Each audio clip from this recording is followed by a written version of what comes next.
Hey everyone, and welcome back to the channel. Have you ever stopped to think about the small moments in history that completely changed everything? A tiny bit of mold in a petri dish, a forgotten experiment left on a lab bench over a holiday. I'm talking, of course, about the discovery of penicillin by Alexander Fleming in 1928. It was a game changer, the dawn of the antibiotic age, and it saved countless lives. We take it for granted today. A simple infection, a quick trip to the doctor, a course of antibiotics, and you're good to go. But what if that never happened? What if Fleming, tidying up his lab, had simply thrown the contaminated culture away without a second thought?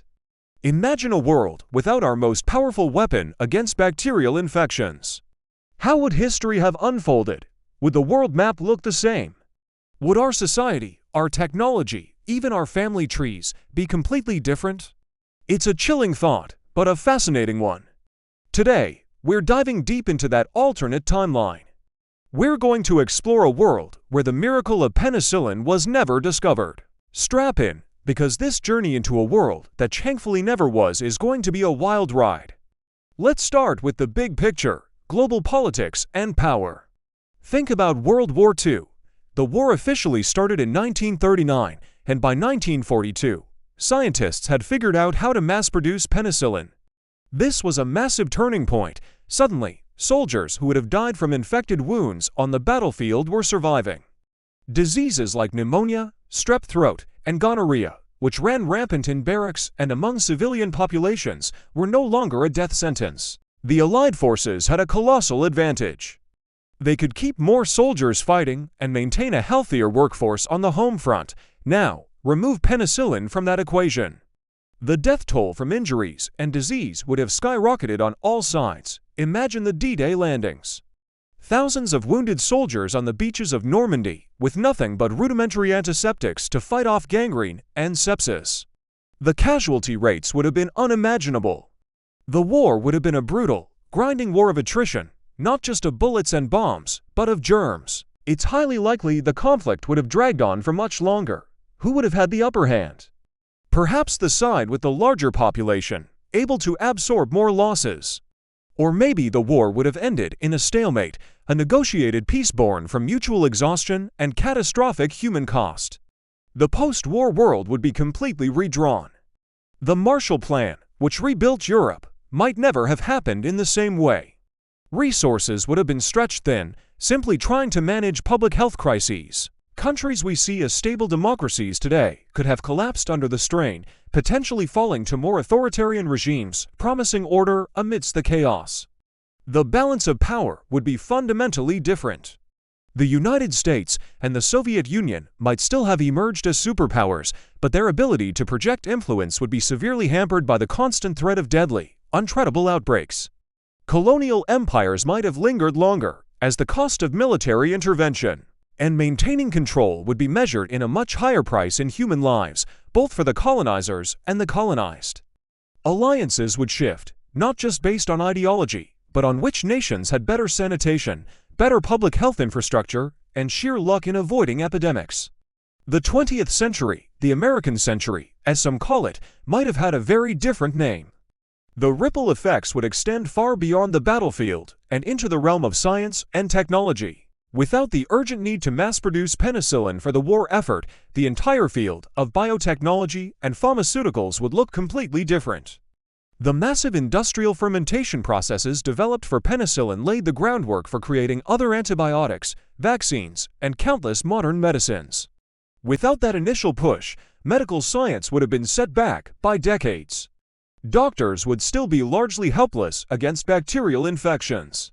Surgery of any kind, from a simple appendectomy to a complex organ transplant, would remain an incredibly risky gamble. The primary danger wouldn't be the surgeon's knife, but the post-operative infection that followed.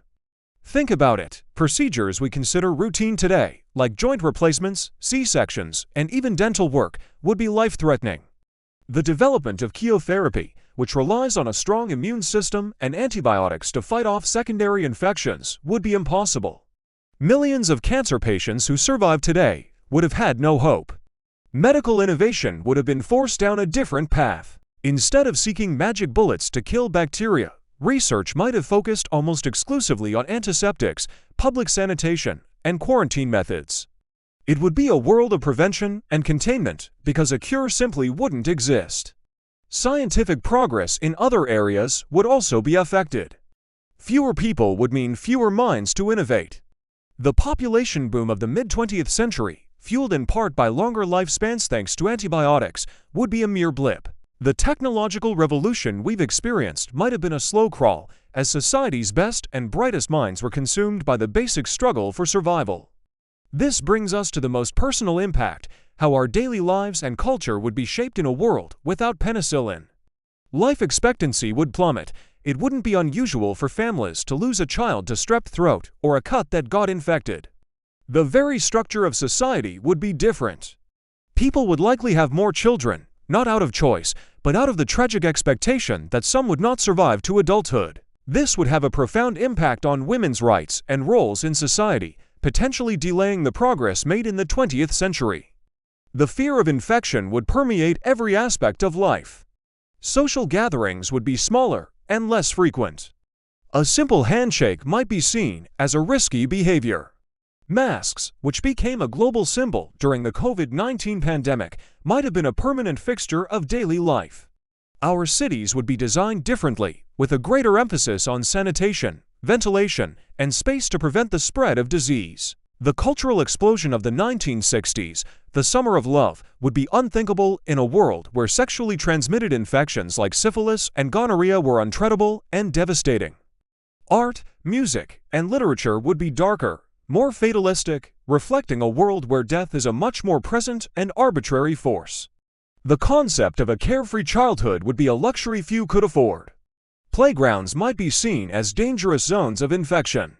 The psychological toll would be immense, living with a constant, low-level fear of a world filled with invisible enemies that could strike at any moment.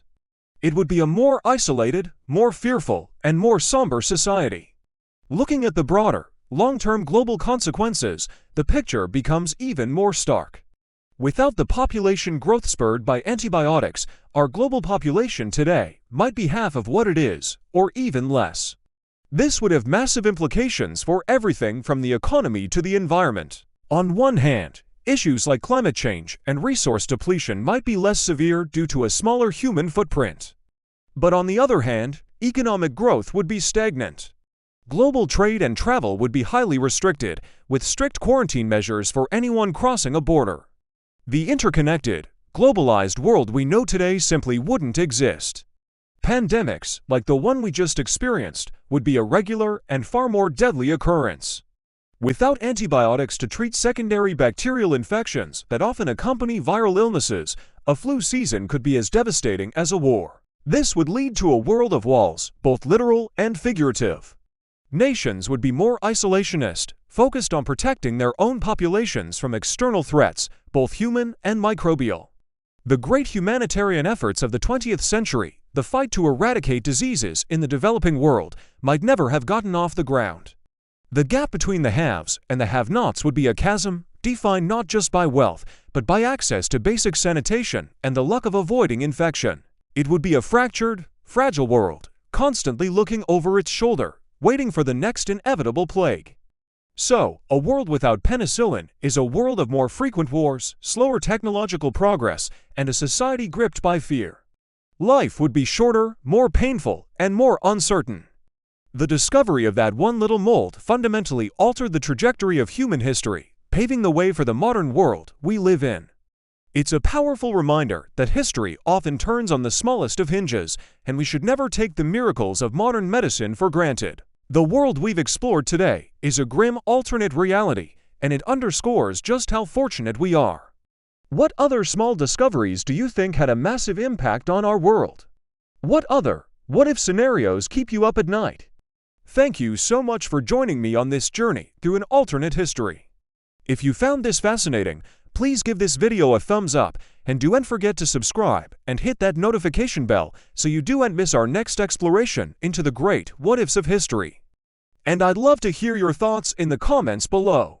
What do you think would be the biggest change in a world without penicillin? Until next time, stay curious.